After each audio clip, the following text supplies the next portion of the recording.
김덕현 연천군수가 경기도의료원 연천병원 설치를 요청했습니다. 광주시가 매년 12월 6일을 베트남의 날로 선포했습니다. 김동연 도지사가 공공기관의 책임감을 강조했습니다. 인천 서구 심곡천에 미세먼지 차단숲이 조성됐습니다. 여러분 안녕하십니까? 코로나19로 침체됐던 여행사들이 활기를 되찾고 있습니다. 지난 한 달간 팔린 여행 상품과 항공권 판매가 지난해 동기 대비 300% 이상 늘어난 것으로 조사됐는데요. 다만 코로나19 이전과 비교해 여행사의 회복률은 60% 수준으로 완전한 회복까지는 조금 더 시간이 필요해 보입니다. 12월 7일 수요일 투데이샷 주요 뉴스입니다. 김덕현 연천군수가 경기도의료원 연천병원 설치를 요청했습니다. 공공의료 서비스의 심각한 불균형을 해소하기 위함인데요. 현장에 신우성 기자가 다녀왔습니다. 경기 지역 지자체 중 공공의료기관 서비스가 가장 취약하다고 평가받는 연천군이 경기도의료원 연천병원 설치를 요구하고 나섰습니다. 연천군은 종합병원이 없는 데다 병의원과 약국도 턱없이 부족해 의료 사각지대가 많은데요. 공공의료 서비스 불균형을 해소하기 위해 도립의료원 설치가 시급하다는 지적입니다. 저는 지금 연천군 신서면 거리에 나와 있는데요. 20분 동안 걸어도 보건지소는 물론이고 약국은 단 한 곳밖에 없습니다. 현재 경기도의 도립의료원은 수원, 의정부, 파주, 포천 등 모두 6곳으로 절반인 3곳이 남부 지역에 배치돼 있습니다. 남부 지역의 경우 아주대병원, 고려대 안산병원 등 상급 종합병원이 운영되고 있지만 연천군을 비롯한 동북부 지역은 종합병원은커녕 병의원도 부족한 실정입니다. 의정부를 가려면 시간이 1시간 반 그렇게 걸리고 여기서 이제 전국에를 나가면은 뭐 보건소 같은 데 가려면 한 40-50분? 그건 1시간은 걸려야 가서 이제 진료를 보고. 그러니까 차가 없이 이렇게 대중교통 타고 다니는 사람들은 많이 좀 불편하죠.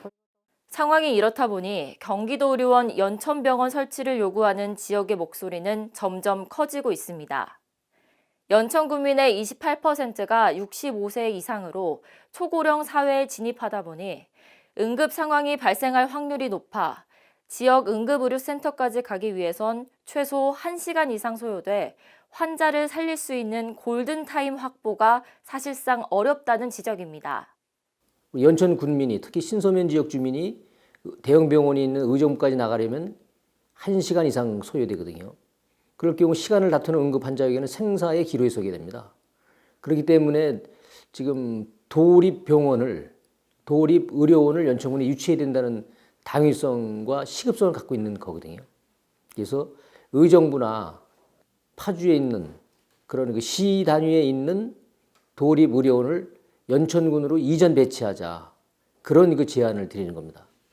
도립의료원 6곳 중 경기 북부 지역에 3곳이 운영되고 있지만 설립된 지 수십 년이 지난 만큼 현 상황에 맞게 새롭게 배치해야 된다는 주장이 힘을 얻고 있습니다.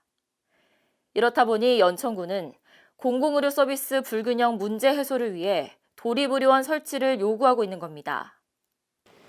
도립의료원의 기능과 역할이 공공의료 서비스 강화라는 점을 비춰볼 때 경기도 최북단 연천 지역에 공공의료원을 배치해야 된다는 목소리는 더욱 설득력이 있을 것으로 보입니다.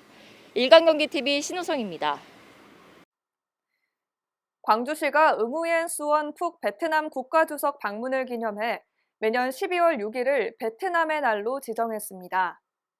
푹 주석은 이날 광주시 역동 다문화 가정 방문 후 광주시청으로 이동해 김동연 경기도지사와 방세환 시장, 오영주 주 베트남 한국대사 등 주요 인사와 만났습니다.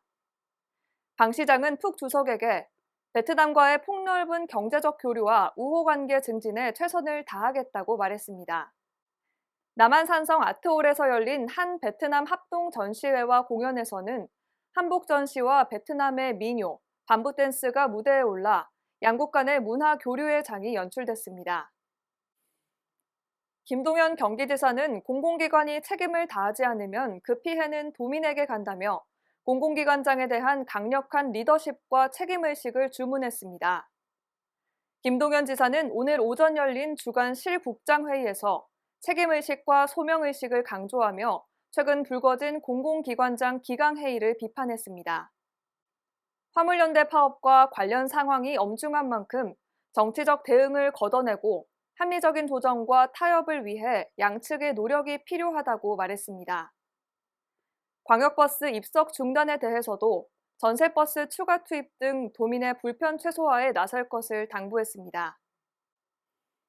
인천 청라 심곡천에 축구장 7개 크기의 미세먼지 차단 숲이 조성됐습니다. 서구는 지난 9월 30억을 투입해 심곡천 녹지를 정비하고 나무를 심어왔는데요. 최근 공사를 마무리하고 준공식을 열었습니다. 서구는 편백나무와 메타세콰이어 등 1,510그루의 나무가 연간 790kg의 오염물질을 제거할 것으로 기대하고 있습니다. 강범석 구청장은 미세먼지 차단숲은 기후변화 대응과 휴식공간 제공에 효과가 있다며 서구 내 도시숲을 확대해 나가겠다고 밝혔습니다. 이곳에는 산책로와 포토존 등도 설치돼 주민들의 휴식공간으로서 사랑받을 것으로 보입니다. 겨울 강추위가 찾아오면서 체온이 뚝 떨어짐을 느끼실 텐데요. 체온은 면역력과 밀접하게 연관돼 있습니다. 평균 체온에서 1도가 떨어지면 대사 능력이 12%, 면역력은 30%가량 줄어든다고 합니다. 체온 유지에 신경 쓰셔서 겨울철 건강 챙기시기 바랍니다. 뉴스를 마칩니다. 시청해주신 여러분 고맙습니다.